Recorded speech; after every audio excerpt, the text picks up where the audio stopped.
What's up, squad? What's up, YouTube? What's up, Stray Gang? We back at it with another Mr. Ballin.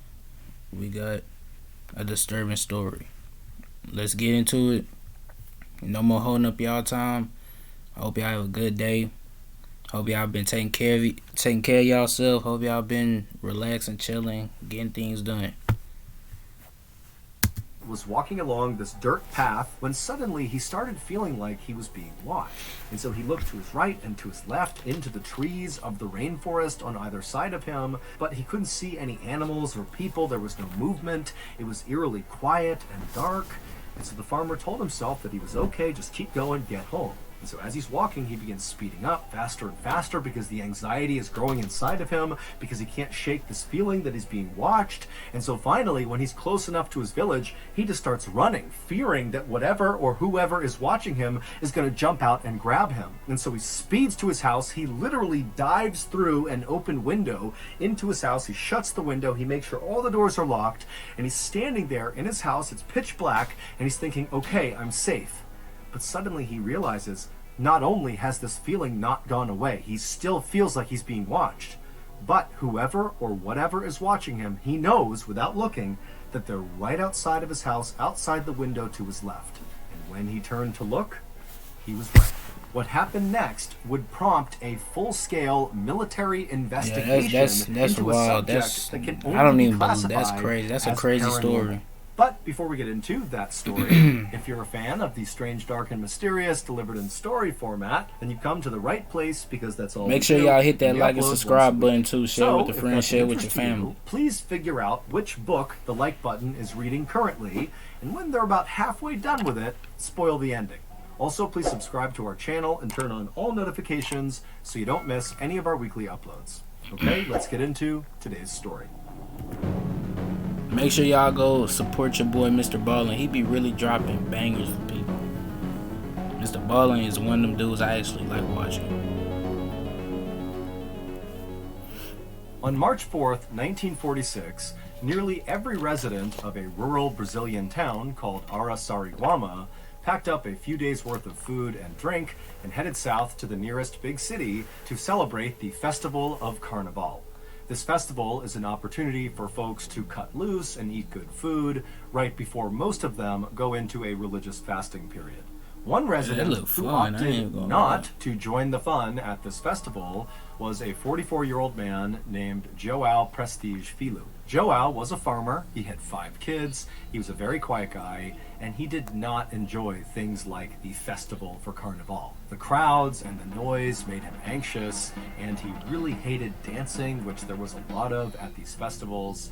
Instead, João would rather spend his spare time out in nature. And so, when João's friends and family and everybody else disappeared to head off to this festival, João did just that. He and his best friend packed up João's horse and cart, and they traveled across the dirt roads through the woods to the nearby Tietê River, where they spent the day fishing for catfish. And as João stood on the rocks casting out his line, he listened to the birds sing and the parrots swooping by. It was beautiful and sunny out. I mean, this was a perfect day for João. As sunset drew near, though, both João and his best friend knew that while the rainforest they were in was beautiful during the day, at night it could become quite hazardous with the animals that come out at night, and so they knew they needed to leave. And so they packed up all the fish they caught back into João's cart, and then the two of them hopped onto the cart and began making the journey back towards the town of Araçariguama. When the pair got to a split in the road, João's best friend hopped off the cart and walked on foot down one path, because his house was actually just outside of the town, and João, still in his cart with his horse... Yeah, I don't trust that. I feel like something bad finna happen. Something bad finna happen. Dude walked down, and the other dude in the cart just drove off.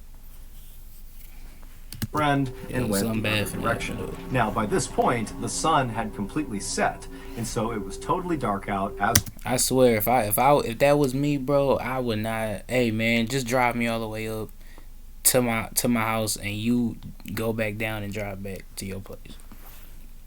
I would not sit up there and walk all the way home. Nah, I'm scared, bro. You don't know what's out there. It could be gorillas. It could be big birds in the sky. Hey, Like, low key, I have like low key. I'm kind of scared of owls, bro. I ain't gonna lie. I feel like they just they can grow big. Like they wingspan could get big. Do y'all even know how tall a owl is? Like, oh, it can grow. How big an owl can grow to? I promise that. It's Joao scary. is going down this dirt road in the final stretch towards his town. At this time in 1946, Arasariguama was a beautiful place, Especially but in the by South. no I be means seeing a some crazy modern birds in the place. South. They had no running water, no electricity, there was no sewage, no paved roads, no access to main roads, and nobody had a telephone. It was basically like this little patch of civilization with about 100 people living there. There was a church in the middle of the town and a couple of small huts that kind of sat around it. And Dang, that gotta be sad. No electricity, no lights, no running water for real. Dang. So I bet everybody there be low key drinking dirty water. Fishy water. Oh, that's not Joao that's and his not family good, bro. lived in one of those huts. Joao usually loved walking along or traveling along this particular stretch of dirt road, especially at night, like he was doing right now. He really enjoyed looking up at the stars and listening to the animals off in the forest that he couldn't see. But this night, Joao just had a bad feeling as he was making this final approach towards his town. Now remember, there's almost no one in the town. They're all at this festival, so it's kind of like a ghost town in the middle of a forest. But Joao, as he's going down this dirt road and he can see the church up ahead, he's a couple 100 feet away, he began getting this very unnerving sense that he was being watched. And so Joao, as he's in his cart, began looking into the trees and all around him, wondering if maybe an animal or a person was nearby, but there was no one. Finally, Joao actually reached the church and he could see his little house, and he could also see that his wife, who was at the festival, had opened up one of the windows just slightly so he could open it up the rest of the way and crawl into the house when he was back from fishing, because she had locked the doors when she left. And so by this point, Joao was trying to be very calm and collected despite this stress of feeling like he's being watched. But when he saw that window and he saw how close he was to his house, he basically just had the horse sprint the rest of the way to his home. He just wanted to get off the streets. And so finally, Joao, he reaches his house, he crawls in through the window, he shuts it behind him, and immediately Joao expected to feel totally relieved that he was now behind locked and closed doors and windows. He was safe. But despite being inside of his home, he still had this sense that there was someone or something around him that was watching him. Joao, like many other residents of this village, was fairly superstitious. There was an old abandoned mine that was near the town, and Joao and his peers had grown up hearing stories about some monster that lived in the mine that would come out at night and roam the forest. And older people in this village would talk about this ancient serpent called Boitata that would come out at night and it would appear in a burst of fire. And so Joao, he's thinking about the mine and these demons and ghosts that roam in the forest, and he's all alone because everyone's at this festival and he doesn't feel safe inside of his house, and so he's really starting to panic. And it's at this moment that he suddenly feels this sense that whatever or whoever has been watching him is right out his window to his left. And so Joao, as he's turning to look out, Hey man, dude would have just had to end me for real. I promise that. Ain't no way I'm finna get possessed or hunted or get killed without a fight. I promise that. You just gonna have to cut my head off, buddy. I'm being real. the window, he's anticipating seeing a person out there, or maybe Maybe this dude Joel was just paranoid. Maybe he, I don't know. I don't know. Dude probably was paranoid or something. I don't know. He probably walked into like some radioactive part of the woods. I don't know. a jaguar or some other animal that's followed him from the rainforest. But when Joao turns and looks out the window into the dark night, All I know is this what story he is sees crazy. right though. I outside don't of really his got much to property say. was so terrifying that for a second Joao couldn't even breathe, and he just stood there staring at this thing, and then he tried to put his hands up to protect himself, but it was already too late.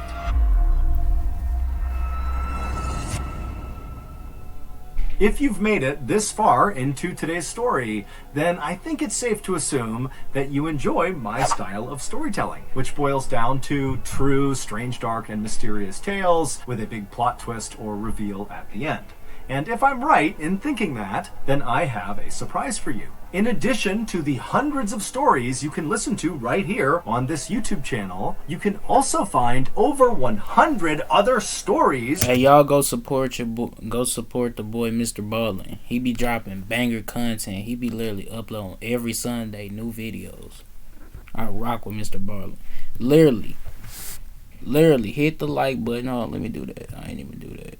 Hit the like button and turn on the bell notification, just like my videos. Do that too. Stop being lame and stop being weird. It's literally more people that's not subscribed that watch my videos than people that subscribe that watch my videos. It don't hurt to hit the like button. It don't hurt to subscribe. It don't hurt to comment, but y'all could comment some negativity on my channel. Comment some good stuff. Comment some stuff.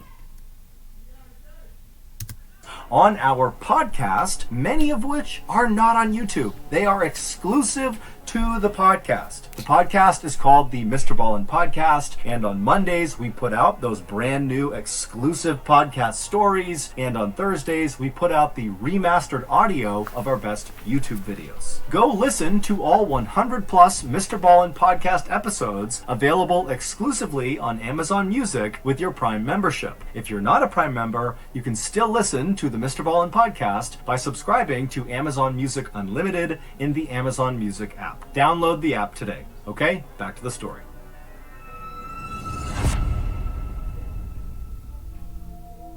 Minutes later, Joao would come stumbling out of his front door, out into the dark night. He's got a big blanket wrapped around him, and he was just screaming incoherently. And as he screamed all this nonsense, he began running in this kind of zigzag pattern with no clear destination in mind. It was just like this mindless running all through the village. And as he's running, he's got no shoes on, and he's stepping on sharp rocks and glass and trash. He's cutting his feet up horribly, but he doesn't seem to even notice. And so as he's doing this, he's causing this huge scene, but everybody's gone. It's a ghost town. It's just him in this abandoned village in the middle of a rainforest in Brazil. But eventually, Joao kind of calmed himself down and ran to his sister's house. Yeah, just relax, man. Calm down, because you cutting your feet open. You literally bled all the way to your sister's house. She probably gonna be scared, too. She probably was finna go to sleep. She probably just got through eating, got through brushing her teeth, got through taking a bath, finna go to sleep, and all she hears is some commotion outside. I know what's finna happen. Noticed there was a lamp on inside of her house, and he was hoping that maybe she too had stayed back from the festival. And it would turn out Marie had not gone to the festival. She too did not really like big gatherings like that, and so she was home. And so Marie was in her kitchen when she began hearing outside this horrible screaming sound, almost guttural sounds coming from someone or some animal out there. And then before she could even figure out what it was, she heard this loud thud against her door. Marie was terrified, and she ran to her front window to look out and see what it was that had just collided with her door. And what she saw made no sense. It was her brother, Joao, but he was wrapped in that big blanket and his feet were all bloody, and he was screaming at the top of his lungs, but he wasn't saying anything. He was just kind of babbling. And so Marie was about to run over and open the door for her brother. But right before she did, as she's looking out the window, Joao turned and looked at her, and when he did, she screamed because his eyes looked so alien. They were wide and totally unfocused, and she thought, that can't be my brother. What's wrong with him? But she would go over and open the door because, after all, it is her brother. And so she opens the door. Joao kind of falls into the room and began writhing around on the ground, continuing this scream he was emitting that didn't even seem human. And the whole time, Marie is trying to ask him, what's wrong? What's going on here? She's scanning him, and besides the cuts all over his feet, he didn't appear to have other injuries. And so eventually, Marie just knelt down, and she was about to grab Joao and try to kind of stop him from moving around to just look at him and try to have a conversation with him. But before she grabbed him, Joao rolled over and his lips opened up, exposing his teeth, and he kind of grimaced at her with those wild, unfocused eyes. And again, Marie just kind of backed up in horror. Who is this? What's happened to my brother? And as Marie stood up to get away from Joao, Joao, still with that sickening grin with his teeth exposed, had this kind of low hiss come out of his mouth. I'm thinking, while I'm listening to this story, I'm thinking, what's going on with this dude? What happened to him? His eyes bigger than normal. He's spreading his mouth open wider. Like, I don't know. I just think dude is disturbed or something. I don't know. He probably went into something radioactive in the woods. And so Marie, what if he low key went into like the mines that he was just talking about? Hey, maybe it was radioactive. Thinking he was trying to talk, she leaned in, and through this hiss, she heard him repeating, "It burns, it burns." And so Marie, thinking her brother must have been burned, instinctively began removing the blanket and pulling his clothes off to find the source of this burn on her brother. But besides the cuts all over his feet, as she's looking at his body, his skin looked totally normal. He looked completely unhurt. And so Marie turned up to look at Joao's face again to ask him more questions in hopes maybe he could tell her something.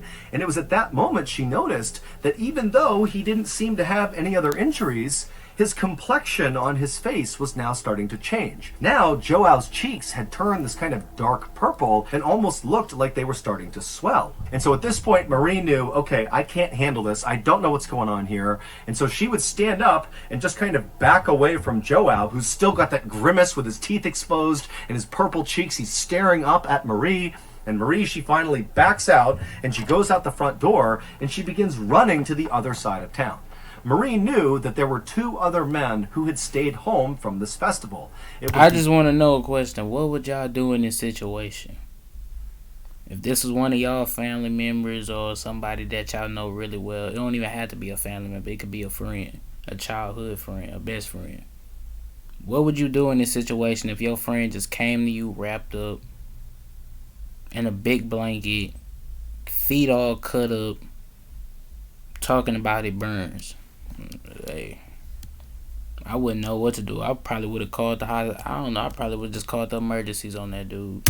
Town sheriff. Called the police. That's all I would have done. And the town doctor, whose name was Arasi Gumiji. And those two men lived close together on the other side of town. And when Marie arrived in front of their homes and began pounding on their doors and yelling for help, the two men quickly came outside, at which point Marie tried to explain what was happening to her brother, but she didn't really have the words, and so she just said, "He needs your help." And so the two men just went with Marie, and they ran back across town to Marie's house, where Joao was still on the ground, writhing in pain when they went inside. Marie had only been gone for a couple of minutes, but by now it wasn't just Joao's cheeks that had turned that purplish color. His chest and arms were also turning purple. At this point, the sheriff leaned over Joao and began asking him some questions, and Joao, he was obviously in horrible pain from something, but by this point he had calmed down enough to where he was speaking a little bit more.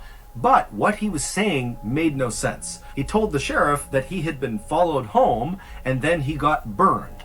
And when the sheriff asked him, "Who burned you?" all Joao could say was, "No one is to blame." At this point, the sheriff left Marie's house and jogged over to Joao's house to look for some sign of how he got burned. But when he got there, the house was completely unburned. Everything was exactly as it should have been. There was no scorch marks. There was not even a lit candle anywhere. So there was no clues as to what happened to Joao. By the time the sheriff got back to Marie's, it had been about 45 minutes from when Joao first got hurt. And now, whatever was happening to his body that was turning him purple appeared to be getting much worse. Joao's skin all over his face and his chest and his arms was now not only a very dark purple, but his skin was starting to blister and pop. In fact, there was one area on his arm that had bubbled up so much that when it burst, you could actually see the bone in his arm. It was almost like Joao had been boiled in water, like the way you would boil meat on a bone until the meat was tender enough that it fell off the bone. It was like that was happening to Joao. And so as Joao's flesh just sort of began cooking off of him, the town doctor, Arasi, said, we have to get him to a hospital right now. But because the roads were not paved and it was dangerous traveling at night, they knew they couldn't get him to the big city hospital. They would have to take him to a local hospital. And so the sheriff, who had a truck, said, let's just put him in the truck and I will drive him there. And so Arasi, the sheriff, and Marie, they got a new sheet, they wrapped up Joao inside of it, and they brought him outside, they put him in the sheriff's truck, and they began driving towards the hospital. Arasi stayed in the back with Joao as they made this drive, and every time the truck went over a bump, Joao would let out a cry of pain, and Arasi would look over and he would literally see these bumps. So what happened to dude? That's what I'm not getting with this whole story. How did this all happen? Like, it just seemed like he drove home and, well, he walked home because somebody drove him and he just started walking after he got out the cart. Like, I don't know. The story is not adding up for me. It's just weird. Like, what happened to dude? Like, what did he see? Like, I don't know, bro. Unless that dude that drove him to where he was gonna walk home at probably did something to him or did something to his drink. I don't know. Causing his skin to kind of fall off of his body. When they finally arrived at the local hospital, the staff there pulled Joao inside, they put him in a private room, they put him on a bed, and they had no idea how to treat him. It was like his injuries looked nothing like they had ever seen, they didn't even know where to begin, and they kind of assumed that Joao would not survive. Yo, you know what it low-key kind of feel like? It low-key feel like some type of witchcraft.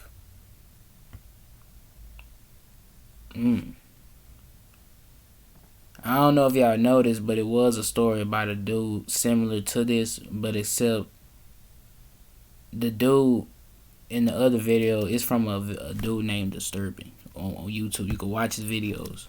But the dude literally got burned by a woman. She literally found all this stuff, these chemical products. I think it was some type of acid, but she found the products on Amazon and it's just crazy, bro. Whatever was happening. She burned dude alive, bro. And so the first thing they did is just pumped him full of painkillers. And while these painkillers didn't actually do anything to stop basically Joao's body from decomposing while he was still alive, they did at least allow Joao to stop feeling this horrible pain of his flesh falling off of him. And so Joao finally just kind of sunk back in his bed. And the sight of him must have just been horrific. He literally had huge chunks of his flesh just missing. I mean, literally parts of his skeleton were exposed to the naked eye. After the doctors had gotten Joao as stable as they could get him, Arasi, the local town doctor, sat down next to Joao and just began asking him questions. And for the first time, Joao was able to talk somewhat normally because he was on such a high dose of painkillers. And so Arasi began asking Joao to go over everything that happened from the time he left fishing for catfish until he arrived at his house and got burned. This is roughly what Joao told Arasi. He said on his walk home from fishing, he started getting that feeling that he was being watched. And it got more and more intense as he got into town, until finally he basically sprinted the rest of the way to his house, practically dove through that open window, shut it behind him, and expected to feel relief being in his own home again. But he didn't. The feeling only intensified that he was being watched. And at some point, he got that sense that whoever or whatever was watching him was to his left, out the window, out into his yard. And when Joao turned to look, what he saw standing outside was this dark figure kind of hovering over the ground, and it was staring right at Joao. And before Joao could even put his hands up to protect himself from whatever or whoever this was, That's what I'm saying. Don't y'all just want to feel safe at night? Like, when y'all go home, ain't no next day promise to nobody. Literally, somebody, you could be here today and be gone tomorrow. Like, don't y'all want to feel safe when y'all go home at night? Like, bro, I swear. If somebody in a dark figure trying to play games with me, bro, I would have left that dude on the ground. The police would have had to come pick up his body. figure shot this bright ray of light directly into Oh, Joao's shit. home through that window, which hit Joao in the chest. I just feel like this dude Joel was paranoid. He probably touched something or did something to where he got them burns. I don't feel like he seen no dark figure standing outside of his window trying to stalk him. And the face. And immediately Joao was blinded and confused by this light, and then it really started to burn. He believed he was on fire, which is why he grabbed that blanket and wrapped it around himself. He was trying to put out a non-existent fire, and that's when he stumbled outside and kind of zigged and zagged, kind of half trying to put this fire out until he arrived at Marie's house. But when he got there, that sensation of feeling like he was on fire didn't go away. It just got worse and worse and worse, and then his skin began falling off. When Arasi asked Joao, who do you think did this to you? Who do you think that figure was? And Joao, with bulging eyes, would sit forward and say to Arasi, "It wasn't of this world." And as Joao said this, a chunk from his cheek fell off, exposing his jaw and teeth. And as this happened, Joao asked one of the nurses for a water. And so Arasi is sitting there having heard this story as Joao, who's all hopped up on painkillers, is grabbing this water and drinking. And Arasi is watching the water dribble out of the hole now on the side of Joao's face. About 4 hours later, Joao would pass away from his injuries. There has never been any official explanation for what actually happened to Joao. The doctors just wrote cardiac arrest and generalized burns on his death certificate because they really had no idea what else to call this. Joao's family believed the Boitata, the ancient serpent that lived in the forest and appeared at night in a ball of fire, was responsible for what happened to Joao. Other people in town thought maybe it was the monsters or demons from the old abandoned So a big snake that breathes fire did this to Joel. I don't believe that. This sound fabricated and made up. that had come out and attacked Joao. Outside of Joao's town, people have theorized that Joao must have been subjected to some really high dose of radiation. That's what I said. I literally said it felt like he probably was in a part of the woods or part of the village, and he probably stumbled into like a radioactive part of the woods. That's how I feel, or the village. This theory has led people to believe that, perhaps Joao was the victim of a secret weapon that the government was testing. But to create such a concentrated beam of radiation that only affects Joao would be way more technologically advanced than anything that was available at the time in the world. That's my theory. That's what I feel. All that other stuff about a snake and a demon and all, I don't believe that. To mention, why would any government randomly target a Brazilian? I don't feel like no government. I feel like it's probably been radioactive somewhere in that village or in the woods, and he probably just stumbled across it, or he probably didn't know that he was in a place that was radioactive. That's how I feel. Farmer with this weapon. But Joao would not be the only person in Brazil to die from mysterious rays of light. In the 1970s, so 30 years after Joao's death, several people in a city in northern Brazil reported seeing bright lights coming down from the sky, and then they too began turning purple and their skin began falling off. That's crazy, and they would die. And so because of this high number of very strange deaths that looked just like Joao's, a new theory has taken root over the years to explain what happened to Joao and these people. And that is, they were attacked by a UFO. That Joao, when he... So, the paranormal. So, basically, UFOs, aliens, hitting dudes with a bright light, and they literally burning from the inside. Looked out the window and saw that dark figure hovering over the ground. That was a UFO, and the light he saw was a weapon. The UFO was firing a ray of radiation that struck him and killed him like it struck and killed the others in Brazil. The military actually looked into this theory in 1977 and 1978. It was called Operation Saucer, like flying saucer. However, officially, They came out and said they found no evidence that UFOs were in any way involved in what happened to Joao or these other people. However, many people are skeptical. We all know that the government is hiding some truths to what people actually saying or what they've been saying. If you look back, I forgot what year it was, but the Phoenix Lights, it was literally lights somewhere overseas, and the government literally had to sit up there and say, I'm not going to talk about it, but they literally fabricated the story. I'm going to sit there and say, I feel, me personally, I feel like, I don't feel like we the only people on this entire planet throughout millions and millions of planets on in the space. We is the only ones with life. I feel like there's other species of humans or aliens or whatever out there. I just don't believe we, out of a billion some planets, is the only one that have life. That's my really theory. That's my opinion. So that's going to do it. If you got something out of today's episode and you haven't done this already, please figure out which... Hey, yeah, but that's the end of the video. But I still think my theory on that video was that he probably stumbled upon some radioactive trees or something, or some part that was radioactive, and he got burnt. But make sure y'all hit that like and subscribe button. Make sure y'all share with your friends, share with your family. Hey, stop being let me say, just stop being weird and not commenting and not liking the video or subscribing. It don't hurt. You're doing it for free. Like, come on now.